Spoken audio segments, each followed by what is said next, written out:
Good morning, class. This is your social studies class for class 8. So, in today's class, we are going to start our first chapter of Unit 1st, that is Geography, and the first chapter is Resources. So, take out your book and let's start our today's class. So, our first chapter is chapter 1, Resources. Resources means क्या होता है? स्रोत. Resources means क्या होता है? स्रोत. ठीक है, तो चलिए स्टार्ट करते हैं. Since the dawn of civilisation man is dependent upon nature for survival. अब क्या है, जैसे जैसे सभ्यता स्टार्ट हुई, फिर उसको जैसे सभ्यताओं का समापन होने लगा, तब क्या होने लगा कि जो मैन है, जो मनुष्य है, वो टोटली डिपेंड किस पे होने लगे? नेचर पे डिपेंड होने लगे. ठीक है, अपने जीवन के लिए. Nature is catering to the various bare physical needs of man on a continuous basis. प्रकृति जो है एक क्या कर रही थी? ये catering to the various bare physical needs of man on a continuous. ये मनुष्य के जो फिजिकल नीड्स हैं, जो रोजमर्रा की जरूरतें हैं, उनको उपलब्ध करने का एक साधन बन गई थी. ठीक है. Nature provide food, shelter and clothing in raw form. प्रकृति से ही हम लोग को, मनुष्य को क्या मिल रहा था? भोजन मिल रहा था, शेल्टर मतलब रहने के लिए जगह मिल रही थी, साथ ही साथ क्लॉथिंग कपड़े भी मिल रहे थे. रॉ फॉर्म में ही मिल रहे थे, लेकिन मिल रहे थे. ठीक है, मतलब उससे कुछ कपड़े जैसे अभी हम पहनते वैसे नहीं मिल रहे थे, वो फूल पत्तियां को लपेट के अपने शरीर पे पहनते थे. In earlier time man consumed these raw material as they were available, but gradually he learned to use them in a better and efficient manner. प्राचीन समय में क्या था? मनुष्य जो था वो इन रॉ मटेरियल को ठीक उसी तरीके से यूज़ करता था जैसा ये है, लेकिन धीरे धीरे जैसे जैसे समय बीतता गया, वो जो है नई नई चीज़ें सीखते गए और उन्हीं रॉ मटेरियल को एक सही तरीके से अच्छा उसको बना के यूज़ करना शुरू कर दिए थे. Later man learn to live a settle life and store things for his use. धीरे धीरे क्या हुआ? मनुष्य जो है एक स्थायी जीवन जीना शुरू किया, सेटल लाइफ. पहले वो क्या करते थे? जब तक सिविलाइजेशन मतलब कहीं सभ्यता का निर्माण नहीं हुआ, स्थायी जीवन नहीं हुआ, तब तक वो एक जगह से दूसरी जगह भटकते रहते थे. ठीक है, तो जब धीरे धीरे वो क्या हो गए? एक स्थायी जीवन जीने लगे. And store things for his use. और धीरे धीरे चीज़ों को सुरक्षित रखने लगे अपने इस्तेमाल के लिए. Nature bestowed humans with various resources like land, water, forest and soil.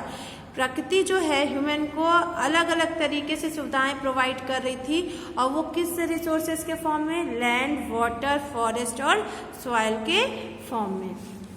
Next है मीनिंग एंड डेफिनेशन. अब रिसोर्सेज का क्या मीनिंग होता है, उसकी क्या डेफिनेशन है, इसको देखते हैं. तो चलिए मीनिंग और डेफिनेशन रिसोर्सेज की हम लोग देखते हैं. The term resource has been derived from Latin word research which means to rise again. जो रिसोर्स वर्ड है वो एक लैटिन भाषा के वर्ड रिसर्च से आया है, जिसका मतलब होता है राइज अगेन, मतलब फिर से उद्भव या फिर से विकास की बात हो रही है. It also has close links with old French word resort. और इसके साथ साथ इसका एक बहुत फ्रेंच वर्ड रिसोर्ट से भी इसका बहुत गहरा मतलब उसके पास का लिंक है. ठीक है. Thus we can say that an animals become resource only when its important is known and it is beneficial to man. तो हम ये कह सकते हैं कोई भी एलिमेंट, कोई भी वस्तु जो है वो तभी रिसोर्स कहलाती है जब उसके इम्पोर्टेंस, उसके महत्व के बारे में हमको जानकारी हो और उसका किसी न किसी रूप में मनुष्य के लिए फ़ायदा हो, उपयोग हो. ठीक है. तो रिसोर्स का डेफिनेशन क्या है? Resource are those aspects of man's environment which facilitate the satisfaction of man's want. Resource क्या है? वो एस्पेक्ट है मनुष्य के पर्यावरण में जो कि मनुष्य के विभिन्न इच्छाओं की पूर्ति कर सके. ठीक है, उसको सेटिस्फाइड कर सके. ठीक है, means of attaining given and, ये एक साधन है जिससे हम अंत को प्राप्त कर सकते हैं, मतलब अपनी इच्छाओं को पूरा कर सकते हैं। Resources are considered as the means to achieve man's given ends and to satisfy want, be they individual और सोसाइटल। रिसोर्स क्या है? रिसोर्स को तब हम ये कह सकते हैं कि रिसोर्स जो है वो ऐसा साधन है जिससे मनुष्य अपने अंत को प्राप्त कर सके, वो अपने इच्छाओं से सेटिस्फाई हो सकते हैं, उसकी इच्छाओं की पूर्ति हो सके, चाहे वो अकेले रिसोर्स हो या मतलब एक सामुदायिक रूप में हो। ठीक है। रिसोर्सेज आर बेसिकली, स्रोत बेसिकली क्या है? Means of achieving given ends, ये एक साधन है, एक साध्य है अपने अंत को, अपनी इच्छा को पूरा करने का, मतलब उसकी प्राप्ति करने का। ए पॉसिबल असिस्टेंस, एक सपोर्टर की तरह ये होता है, एक सपोर्टर की तरह किसी चीज को आगे बढ़ाने में सपोर्ट करने के लिए। तो हमारी लाइफ आगे इसीलिए बढ़ी है क्योंकि इनका सपोर्ट हमारे साथ है। Stuff which can be use in it, वो वस्तु जो जरूरत पे इस्तेमाल की जाए। A tool to satisfy human want, वो टूल है, वो औजार है, रिसोर्स जिससे ह्यूमन की इच्छाओं की, मनुष्य की इच्छाओं की पूर्ति हो सके, मनुष्य उससे संतुष्ट हो सके अपनी इच्छाओं से। ए बेस फॉर सर्वाइवल, और सबसे इम्पॉर्टेंट क्या है? रिसोर्स जो है एक बेस है सर्वाइवल का, एक आधार है जीवन का। ठीक है, चलिए देखते हैं। नेक्स्ट है नेचुरल रिसोर्सेज, प्राकृतिक स्रोत क्या है? Resources can be categorized or classified broadly as natural resources, human-made resources and human resources. Resources classified है कितने parts में? 3. फर्स्ट है नेचुरल रिसोर्सेज, सेकेंड है ह्यूमन मेड रिसोर्सेज और थर्ड क्या है? Human resources. इसकी स्टडी अभी हम करेंगे। अभी आपको कौन से रिसोर्स के बारे में पढ़ना है? नेचुरल रिसोर्सेज के बारे में पढ़ना है। We obtain our basic needs from our environment, हम अपने जो बेसिक ज़रूरतें हैं वो कहाँ से पूरी करते हैं, कहाँ से उसकी प्राप्ति होती है? तो उसकी प्राप्ति हमें पर्यावरण से ही होती है। For example air to breathe, मतलब सांस लेने के लिए जो हमें वायु मिलती है, जो हवा मिलती है, वो भी इन्वायरमेंट से मिलती है।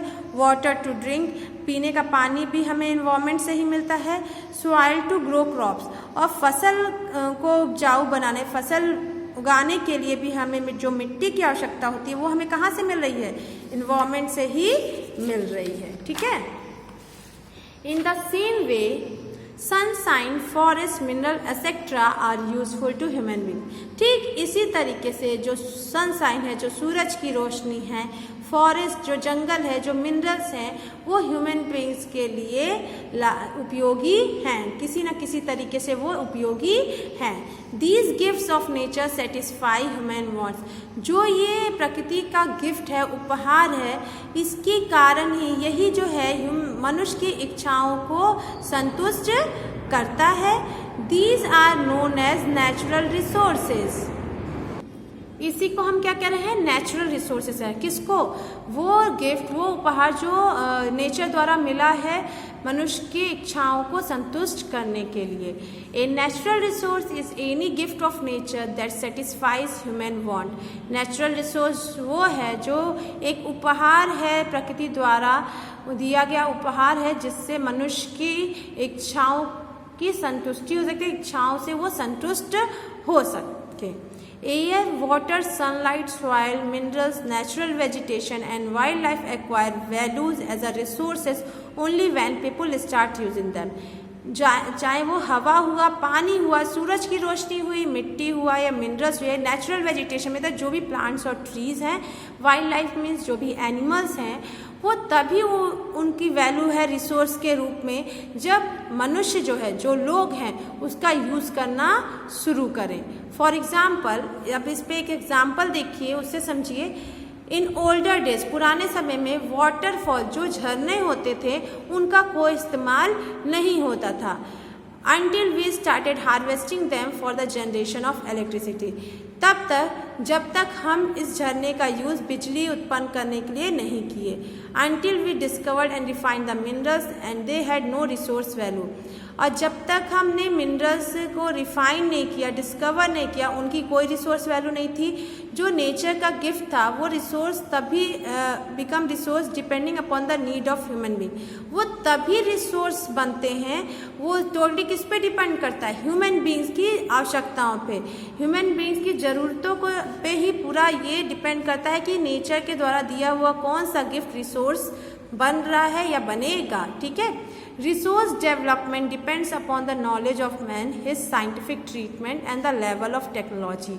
जो रिसोर्स का, जो स्रोतों का विकास हो रहा है वो डिपेंड करता है कि मनुष्य कितना ज्ञान मनुष्य के पास है, वो साइंटिफिक लेवल पे किस हद तक जा रहा है, या उस टेक्नोलॉजी किस तरह की यूजेज की जा रही है, उस पर डिपेंड करता है। इन प्रिमिटिव डेज, प्राचीन समय में क्या था? The needs of people were limited to their survival only. उस समय मनुष्य की आवश्यकता सिर्फ उतनी थी जिससे वो जीवन जी सके। दस अर्ली पीपल वर इंगेज, इसलिए प्राचीन समय के जो लोग थे वो सिर्फ भोजन को इकट्ठा करना और हंटिंग करना, शिकार करना ही जानते थे। Human beings made advancement in civilization, धीरे धीरे उनके सभ्यताओं में क्या होने लगा? एडवांसमेंट होने लगा, उसमें बढ़ोतरी होने लगी, इनकी जो सोच है और बड़ी होती गई, जिससे टेक्नोलॉजी बढ़ती गई और वो इम्प्रूव करते गए टेक्नोलॉजी में, जिससे वो नेचर्स के गिफ्ट को यूज़ करना स्टार्ट कर दिए, सिर्फ अपने सर्वाइवल के लिए नहीं, सिर्फ अपने जीवन जीने के लिए नहीं, बल्कि अपनी सुविधाओं और आराम के लिए भी। तो जैसे जैसे साइंस में विकास होता गया और टेक्नोलॉजी में, पृथ्वी पे हर एक चीज़ जो है वो क्या बन गई? रिसोर्स बन गई। हर एक चीज़ क्या बन गई? रिसोर्स बन गई। With the advancement in science and technology almost everything available on earth has become a resource. मतलब ये हुआ कि अब साइंस और टेक्नोलॉजी बढ़ने लगी तो वो हर एक चीज़ पे काम करने लगे, हर एक वस्तु से जो गॉड द्वारा गिफ्टेड है, नेचुरल थिंग्स हैं, उनसे कोई ना कोई वो यूज़ निकालने लगे। और जब वो अभी बताया कि कोई भी थिंग का जब हमें यूज़ पता चल जाएगा अपनी लाइफ में, तो हमें किसी भी चीज़ का अगर यूज़ पता चल रहा है तो वो हमारे लिए रिसोर्स होनी ही होनी है। तो वही चीज़ कहा जा रहा है, जब टेक्नोलॉजी और साइंस बढ़ गया तो हर एक चीज़ क्या होने लगे? रिसोर्स के फॉर्म में यूज होने लगे। ठीक है। Natural resources are very important for us, जो प्राकृतिक स्रोत है वो हमारे लिए बहुत ही ज़्यादा आवश्यक हैं। Resource make our life possible and comfortable, जो स्रोत हैं उससे हमारा जीवन क्या हो रहा है? पॉसिबल, निश्चित हो रहा है और साथ ही साथ आरामदेह भी हो रहा है। Human beings create wealth out of this resources and make their life prosperous. अब ह्यूमन बींग्स जो है, मनुष्य जो हैं, अब इन रिसोर्सेज से ही वो अपनी पूंजी बनाना शुरू कर दिए हैं और साथ ही साथ जिससे वो अपना एक बहुत ही अच्छा जीवन जी रहे हैं या अपने जीवन को और अच्छा बना रहे हैं, लग्जीरियस बना रहे हैं। Resources provide not just our necessities but comfort and luxuries as well. जो स्रोत हैं वो सिर्फ हमारे आवश्यकताओं को पूरा नहीं कर रहे हैं, बल्कि हमें कई सारे सुविधाएं दे रहे हैं, हमें आराम दे रहे हैं और लग्जीरियस लाइफ भी दे रहे हैं, हर शान शौकत हमें दे रहे हैं। With our technical know how we can also change the value of resources. हमारी जो टेक्निकल जानकारी जो है उसी के वजह से हम किसी भी रिसोर्स के वैल्यू के महत्व को बदल सकते हैं। ठीक है। From a log of wood we make fine furniture. जैसे कोई लकड़ी है, कोई पेड़ है, उसकी लकड़ी कटी है तो उससे हम क्या कर सकते हैं? फर्नीचर, कुर्सी, मेज, ये सब बनवा सकते हैं। From cotton we produce fine cloth. जो कॉटन के पेड़ हैं वहाँ से, कॉटन से हम कपड़े बना सकते हैं। From wood and pulp we manufacture fine paper and so on. Wood से, लकड़ियों से, और उसमें एक सब पदार्थ निकलता है पल्प, लैटेक्स जो होता है, उससे हम बहुत अच्छे अच्छे क्वालिटी के पेपर बना सकते हैं, जो ये पेजेस बनते हैं वो। ठीक है। इस तरीके से हम अलग अलग नेचुरल थिंग्स का अलग अलग फॉर्मेट पे यूज करते हैं। ठीक है। कई पेड़ हैं, जैसे रस्सी जो बनती है उसके लिए भी आते हैं, अलग अलग चीज़ें, पौधों का यूज़ किया जा रहा है। चाहे हम देखिए अभी जैसे मस्टर्ड है, मस्टर्ड के पौधे से उसके मस्टर्ड के दाने को लेके मस्टर्ड ऑयल बनाया जा रहा है, तो वो हमारे यूज़ में आ रहा है कि नहीं आ रहा है, तो वो भी एक रिसोर्स बन गया, बना। फिर आपके वीट हैं, राइस हैं, ये सब खाने के फॉर्म में आ रहे हैं, तो वो भी हमारे लिए क्या है, रिसोर्स है, हमारी नीड्स को वो पूरा कर रहे हैं। ठीक है, और जैसे फ्लावर्स हैं, फ्लावर्स के स्मेल से परफ्यूम बनाया जा रहा है, कोई फ्लावर अच्छे स्मेल का तो उससे परफ्यूम बना है, तो वो भी हमारे रिसोर्स के फॉर्म में यूज हो रहा है। लेकिन कोई भी थिंग कैसे हमारी रिसोर्स बन रही है, जब हमारी टेक्नोलॉजी बढ़ी, साइंस बढ़ा, आगे बढ़ता गया, उसमें डेवलपमेंट होता गया, तो हमें अलग अलग चीज़ों का यूज़ अपने लाइफ में दिखा और फिर वो थिंग्स जो हैं वो रिसोर्स बन गई। In this way we convert the natural resources into wealth. और इसी तरीके से हम जो भी प्राकृतिक स्रोत है उसको वेल्थ में, पूंजी में कन्वर्ट कर रहे हैं। ठीक है, मतलब क्या हुआ, मान लीजिए कोई चीज़ का हमें यूज़ पता चल गया, तो लोग अब बिजनेस कर रहे हैं, उससे पैसे कमा रहे हैं, तो वो पूंजी का बनाना हुआ ना, अपने जीवन को और लग्जीरियस और प्रॉस्पेरस बनाने का काम कर रहे हैं। By importing and exporting these goods, we earn and lead a comfortable life.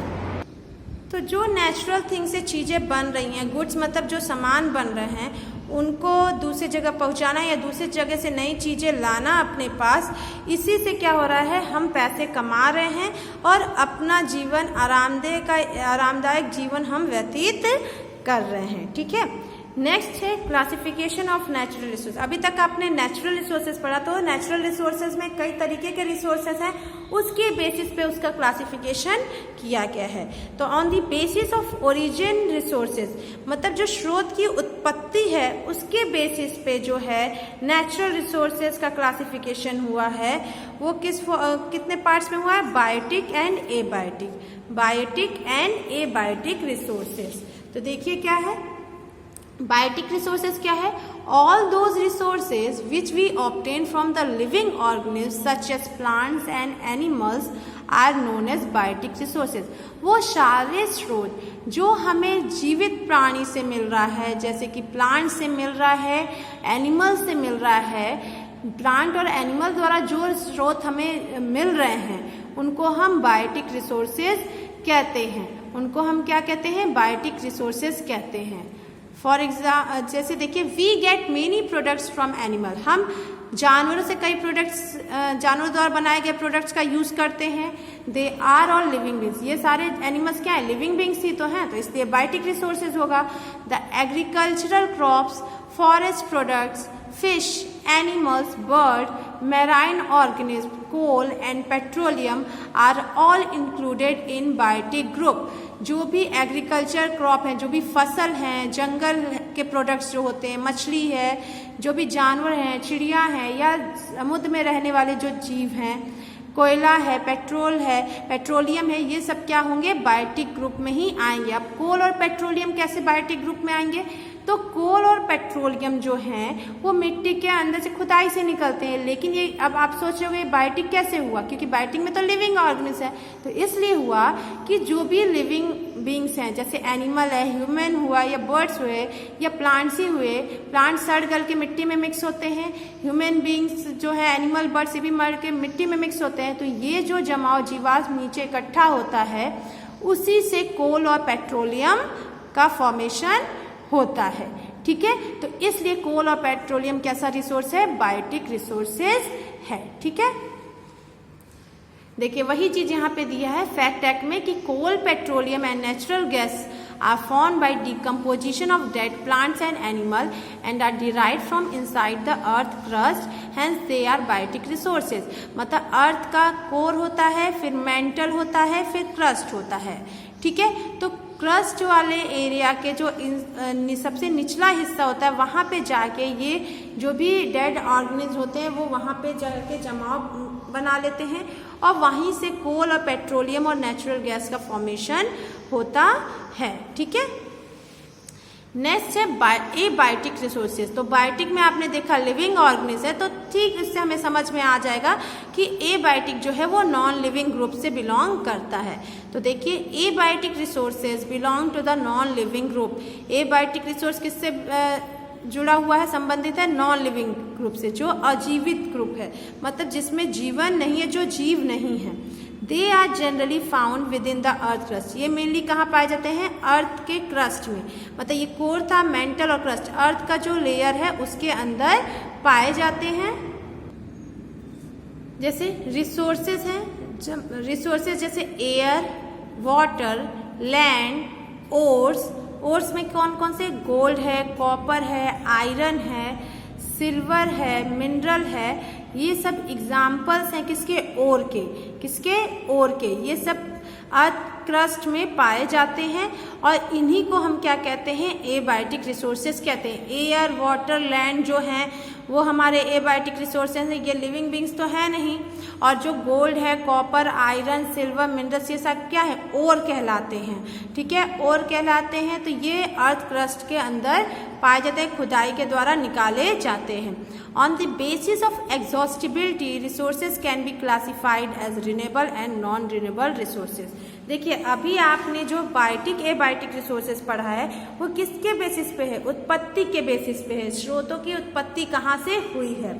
अब इसी तरीके से आगे हम पढ़ेंगे कि उनकी यूज़ के अकॉर्डिंग, मतलब कितने समय तक वो रह रहे हैं रिसोर्स पृथ्वी पे, उसके बेसिस पे डिवीज़न हुआ है। फिर डेवलपमेंट स्टेज जो है उनके बेसिस पे डिवीज़न हुआ है, डिस्ट्रीब्यूशन के अकॉर्डिंग डिवीज़न हुआ है। तो ये हम नेक्स्ट वीडियो में पढ़ेंगे। आज की वीडियो में बस हम नेचुरल रिसोर्सेज का on the basis of origin part cover किए हैं हम लोग। नेक्स्ट वीडियो में रिमेनिंग 3 पार्ट्स हम कवर करेंगे। ठीक है, होप कि आपको सारे पॉइंट्स क्लियर हो गए होंगे। तो आप क्या करेंगे? इसको रीड करेंगे और समझने की कोशिश करेंगे। ठीक है, और नेक्स्ट क्लास में हम इस चैप्टर को, रिमेनिंग जो इसके पार्ट्स हैं, उसको कंप्लीट करके इस चैप्टर को कंप्लीट कर लेंगे। ठीक है, सो आज की क्लास हम यहीं ओवर करेंगे। Thank you.